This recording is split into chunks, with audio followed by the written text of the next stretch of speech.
Hi guys, so today I'm going to be reviewing the Toshiba F755. It is the world's first glasses-free 3D laptop. Now I've looked extensively online and there have been a few press coverage things by Engadget and other 3D places and tech magazines, but nobody's got anything substantial.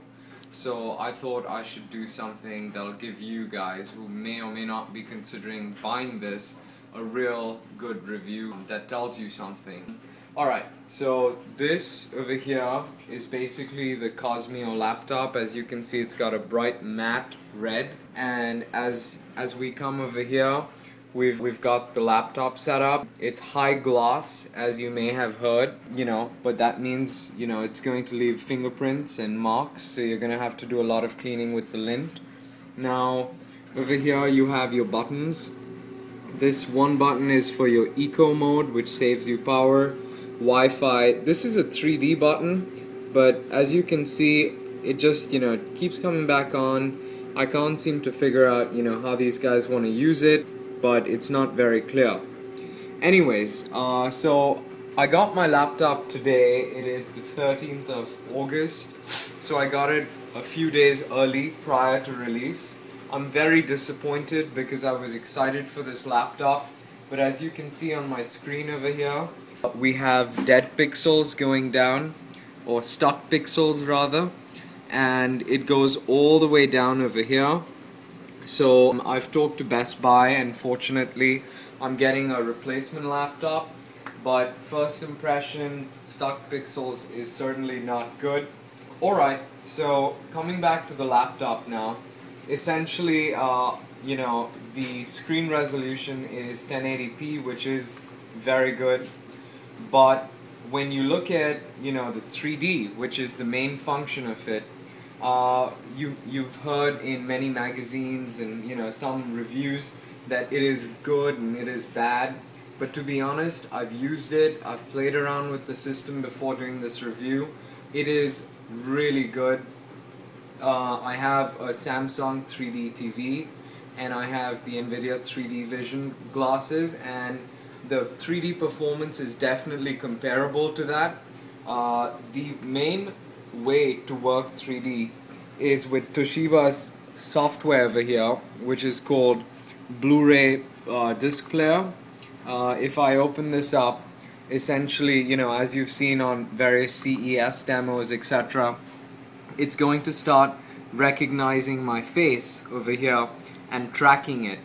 Now the good thing is you can either get it from your Blu-ray drive, which of course this supports, or you can get it from a file over here, but as you can see, it supports MP4, MPEG, MPG, and two others.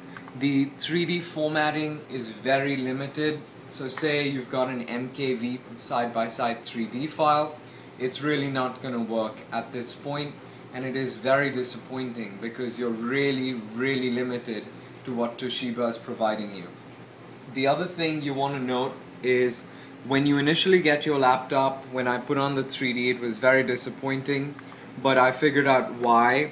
If you go to all programs and you come down, Toshiba actually gives you a software called Xtune.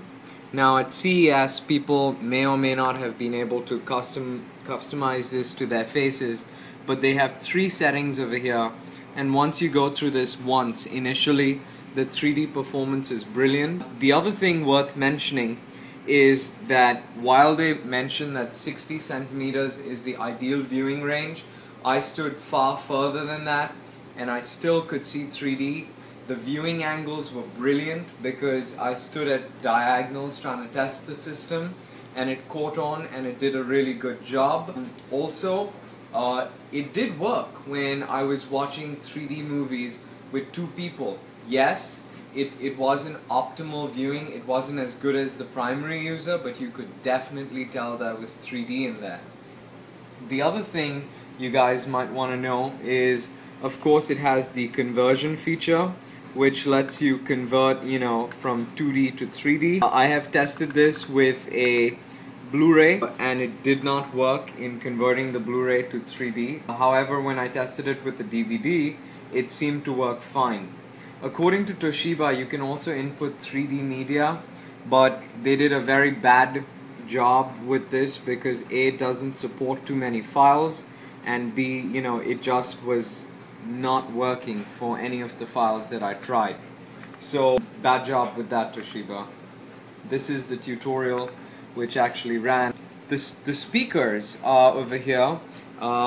They are Harman Kardon, and I was really not expecting the speakers to be any good, but they were very loud, gave you a great surround sound type experience. Definitely a big thumbs up, far better than my expectations. Other than that, I tried to benchmark the PC. When you go by your basic Windows thing, it gave it a 5.9. Also, when I ran PC Mark, it gave it a bunch of basic readings. I ran PC Mark 7, and it was the basic trial version. I got 2163 marks, which is not bad, I suppose. One last thing, if anyone from Best Buy or Fry's is watching this, you guys would really want to showcase this, because this is not technology that people can just look online and buy. You really have to experience it for yourself. Phenomenal job with the 3D auto stereoscopic display. Compared to the 3DS, it gives you a better performance and far better viewing angles. Other than that, it severely needs support. Stereoscopic player does not support this display, and when it does, that's going to be a huge plus point. Also, the dead pixels were a really big turn off on a first sight. But if you guys have any questions, rate, leave a message and I'll definitely get back to you. I hope this helps. That's me, Arjun Sood. Thanks a lot. Bye-bye. One last thing I forgot to mention, the battery performance is really bad. It's giving me approximately 1.5 hours at 92%. Also, I charged it up to full and I played part of a 3D Blu-ray, and the battery drained in about 40 minutes at most. So that is something you guys definitely want to watch out for.